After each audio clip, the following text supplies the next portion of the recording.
So at the moment you're still kind of stuck about, I don't know what to do. I don't know how to go forward from where I am. I know what to do. Do you? It's, yeah, well, I'm supposed to, I want to stop taking drugs and selling drugs. But it's hard, you know. Yeah, it will be hard. It's very, very hard. Like. I think I agree with you. I think it will be hard if you're used to bringing in money from dealing. And as you said, living on the Labour 180, it will be hard. Well, yeah. That is the reality of it, yeah. I go 6 hours without a joint. Sure. You won't like me. You know, I get very cranky. You know, I fight with my board as well in the house when I don't have any weight. I can't sleep at night then if I don't have any weight. And my head is just all over the place if I don't have any weight, basically. You know. So will you have that bigger picture of the dealing and stuff like that? The other part of it is that if you were to knock the weed on the head, and you've done it before by the sounds of it, because you realise that when you haven't got weed you're angrier, it leads to problems at home, arguments at home. Yeah. What made you try to stop before? What made you decide? I didn't try to stop before. Okay. At times it would be just, I'd be very busy in the house. Okay. You know, and it'd just go a long period of time. Yeah. So it's just that you kind or of... maybe I didn't get me stuff that day. Yeah. So I'd be waiting a few hours for someone to drop me down and stuff, so... So you've never really... I've never really actually sat down and said I'm not smoking weed anymore. So I haven't done it. I've told myself to do it, but I haven't actually done it. So somewhere in your head a voice has said, let's go for it. Yeah. But the following through on that, your heart hasn't been fully in it. It's... I see, when I think about it, like, it's on my mind an awful lot. It's just the craving for a joint, like, you know what I mean? It's just, that just keeps coming in, like. Again, will it be, you mentioned it's €25, €30 a day you're kind of smoking at the moment. Yeah. So you probably have a kind of routine of what time you have one in the morning, what time you Oh have yeah, it's Jesus, yeah. well established. Oh yeah. First thing I have in the morning is a joint and a cup of tea. You know, that's how I start my day, like. It's hand in hand. You got used to that. And then it's the last thing I do when I go to sleep. Joint and a cup of tea. A few tablets. And tablets help you sleep as well, relax you. Yeah. So it's kind of difficult to see yourself off all them. Yeah. It is, to be honest. It's scary, like. You know. It's just it helps me cope with so much. I don't know what I'd be doing without it. You know. I'd probably go off me rocker. Yeah, you're wondering if you did stop, would you kind of go mad? Yeah, I just got mad, like. You know. And cause more problems in the relationship and again. But then I don't want to keep selling drugs and get caught and go back to prison. And then life will just go on and on and on.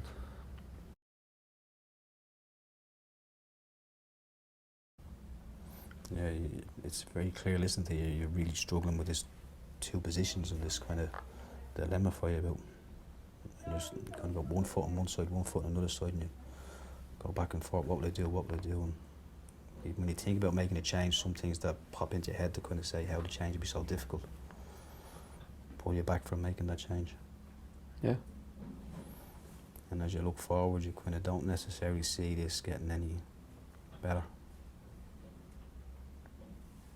I do. I can imagine it getting better. It's just, I just don't know how I'm going to get myself better. It's very, very confusing. Like, this problem is going on so long. Like, it's it's in my head. Like, I'm like this the way I am now. I mean, I'm wanting to change, I'd say, about 8 months. You know, like, I'm doing this, like, what, 9 years now. So in the last 8 months, you've had that argument going on in your own head. Exactly. But for the past nine years, I haven't cared. Hasn't bothered me. You know. But the last 8 months, things have changed, and it's really just, yeah. you know. And then that thing with the young fella, that really, It tipped the balance a little. yeah, that really pushed me. So it sounds like if you do make this change, it's going to be hard work. Yeah. And it won't be an easy journey either. And that's where you were thinking about actually the support. You mentioned the support you had. That's where you obviously thought about, would they be able to help if I did this? But who'll be able to help? You mentioned the supports of the girlfriend. Oh yeah, brother. yeah. The boxing is something that might occupy my time, might distract me from thinking about weed and stuff at the weekends. Well, that's why also I came here, like, you know, to look for some support, like. So this could be something else that you could add to that list of supports if you decide if you to can do it. help me as well. Sure, like, sure. you know, this is all confidential as well, isn't it? This is between me and you now. Unless there's some kind of concern I have that you might do something to yourself and then I might need to contact somebody else. I'm not going to do anything to myself. I would have done that a long time ago if I was going to do that, like. But it does sound like the last 8 months have been, and especially since the guy you knew kind of killed himself, that sounds like it's really been a really dark time in your life. Well, yeah. You know, I don't, like, I do blame myself for it, but then I don't. You know, it's very confusing, like, you know. It's a very weird feeling, you know, knowing that someone's at the doing that because of the problem that I have, which is selling drugs. True. But he takes drugs, so he had his own problem. So I shouldn't. I don't be thinking of taking on all his problems. You know, I don't know why he killed himself as well. He could have killed himself for 100 other reasons, like. Yeah. You know. It might not be down to your It might not be at all. no. You know. It'd just be on my mind though that it would be, because I knew that he did owe me money, like. Sure.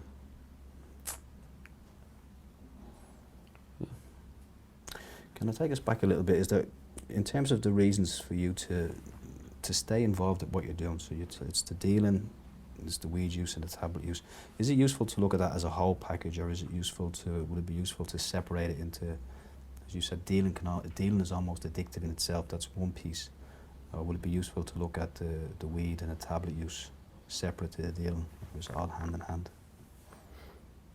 Do you mean like which one to start off with, like?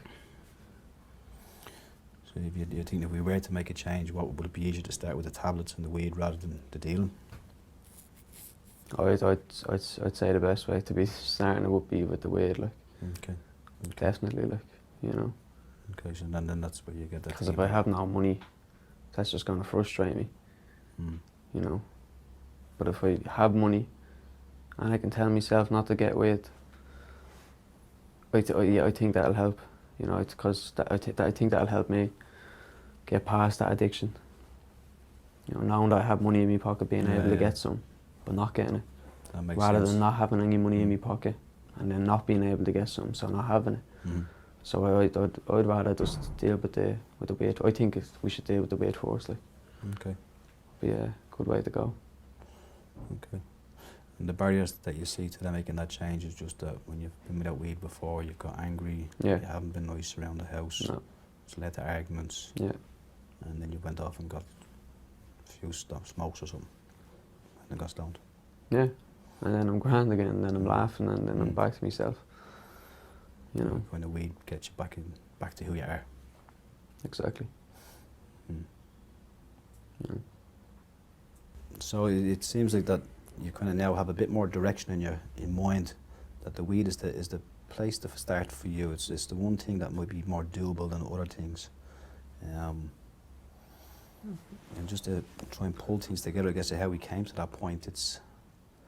You kind of came in here and it was a bit daunting coming in here. Like the idea of walking into a place and talking to someone else about things that have been on your mind was pretty daunting. So you're kind of quite brave to come in and do that. Nice. And you were very open in terms of how you talked about your father and how that had an impact on you. The weed dealing has helped kind of maintain a lifestyle for you, your girlfriend and your child that was comfortable, it was nice, and you enjoyed that bit of being able to support your partner, treat her to a few different things. But since the last 8 months really, with the death of the the guy you kind of knew, that you kind of grew up with and went to school with and stuff like that. Since his death, the idea of dealing has really played on your mind and really began to kind of gnaw away at you somewhere inside. It's caused a lot of conflict in you, and it sounds like it's not necessarily, but there's been more rows at home as well, where it's been on your mind or it's changed you about what happened to that guy. And although you said it might not be down to you, you know what I mean, it could be 101 things why he'd kill himself, but a part of you was affected by that. You kind of know that you need to do something different. You were worried about how would I do it, and if I was to do it, how would I occupy myself? And I also want to raise some money again, so I've got to find ways of getting money, but going back to college, going back to school, getting some qualifications, that will be a way of doing that. In terms of your girlfriend thinks it would be, although the money might be nice, it would be nicer to have you and not have all those stresses of the lifestyle that you got involved with, so she thinks it will be, overall, if she weighs it all up, it will be better, I think, from her point of view, that if you weren't dealing, you've come in here and you've kind of looked at all of these different pieces to this big puzzle for yourself, and you've come to a point that, if as a starting point for you, if you did stop using the weed, that might make it a bit more, it might free you up a little bit to take on the dealing issue as well and have a look at that. How does that sound as a kind of as a reflection of what we've talked about in the last during the session? I think that's probably the best way to go about it. Like, you know, I think it's just doing it now. Do you know what I mean? Like, it's, as I said, this is on my mind 8 months. Like, so it's just doing it now. So it's making that taking that first step. Yeah. What is it like? You've asked about support, and I would definitely be very willing to work with you. I mean, on this difficult thing for you, I would be very willing to meet up with you on a regular basis to look at this further and see how you go about making these changes in your lifestyle. What is it that you think you could do between now and the next time we were to meet again? What would you think you could do? What do you mean? In terms of making this change, like you said, maybe the starting point is weed. Yeah. I'm not sure, again, you may decide just to think more about this for another 7 days and see where you are and come up with other ideas, or see if you want to put other things in place and start in a week or two, but other ideas about how you would go about making this change. About stopping the weed? That's what you've decided on. Stopping the weed is the thing. God, Jesus. Wow. Well, I could cut down. You know, I could cut down smoking weed, but I don't think that's really going to help. I could just sit down and just really bite me fist and just not move me around for a few days. The idea of kind of trying to slowly cut yourself down off doesn't seem like that's going to work. No. You're going to have ideas that you probably end up continuing to smoke it, won't you? Exactly, yeah. Exactly. So the one thing that you can do is knock it in the head and kind of rough it out a bit. You've been into boxing for a long time, and you know what it's like to have to be on the ropes or something, and you know you kind of just can't drop or give in. So no, you have to knock it out. You have to knock it out. Yeah. So although it might be uncomfortable, you know that somewhere inside you've obviously found strength at different times of different things in your life to get through. Yeah, I've got through a lot of things, to be honest with you. You know, I have, yeah. It's just the thoughts, though. Like, I really do love waking up in the morning and having a joint. You know, but I really do want to do it.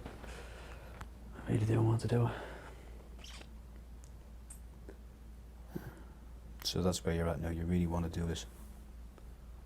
I think the best way to do it is to just stop. Just stop. What do you think, though? I think you will be the best judge of what's going to work for you. I think I have just kind of got some understanding of what's helped other people, but you know yourself, you know what you're capable of. Yeah. As you said, you seem to... I have a bad temper, though. I have a very bad temper, though. You need to kind of find ways of managing that, because when you had no weed in the past, you knew you were angry, so... Yeah. Where it's that thing of getting... The boxing was one idea you had, but if that somehow helps with this period of time of coming off weed... Yeah, true, yeah. It's something about managing that anger or containing that anger. And I guess as a boxer, you know how to contain and manage your aggression when you've got Just your go down mind. to the gym, exactly, and just go on the punching bag. Okay. You know. So you got ideas coming to mind Yeah, now about true, how yeah. you would do this. Yeah, exactly, yeah. Yeah. So between when we meet up next week, like we've got about 7 days before we can meet back up. What do you think that you'll do in that 7 days, like? Now? Yeah, is this something that you want to think a little bit more about? Is it something that you want to decide to pick a date on? No, I really am. Honestly, I'm thinking of this too long now. It's just, it's at the point now I really want to just push myself now. Mm. I think the best thing I'm going to do, I'm just going to wake up and just not smoke grass. Okay. You know, and then for the next few days, then I'm just going to be putting my mind straight into the boxing. Okay. You know, I am going to still be selling drugs though. Okay, well, again, these are your kind of calls as to what you think will work out best for you, you know. And as you said, we can talk about that and see how that's going for you. You're deciding then that you're just going to try to stop smoking. You're just going to knock it on the head. Yeah. Is there anything you need to put in place to make that a little bit more easier for you? Is there anything, the supply of weed you have around the house now, is there anything you need to do around that kind of stuff? Do you need to talk to anyone else about Yeah, but this? see, that's the thing though, like the weed is always going to be around me, man. Mm. This is why I have to just be able to stop, you know, because it's always going to be there to tempt me. Mm. Like, nearly everyone around where I live smokes grass, you know. Anytime I go out, someone will be having a joint. So that'll always be there to tempt me, to tempt me. Yeah, so you can't remove that. No, I can't. You have to take this on and face exactly. it. Like, you're going to make this change. I just have to get myself into a place where I can be in a reality without it, like, I suppose. You know, like just phasing out of my mind, I suppose. Like it's not real. So that's the plan. Yeah, yeah. Would you be willing to come back next week and let me know how you get on with that? Well, yeah. Yeah? Yeah.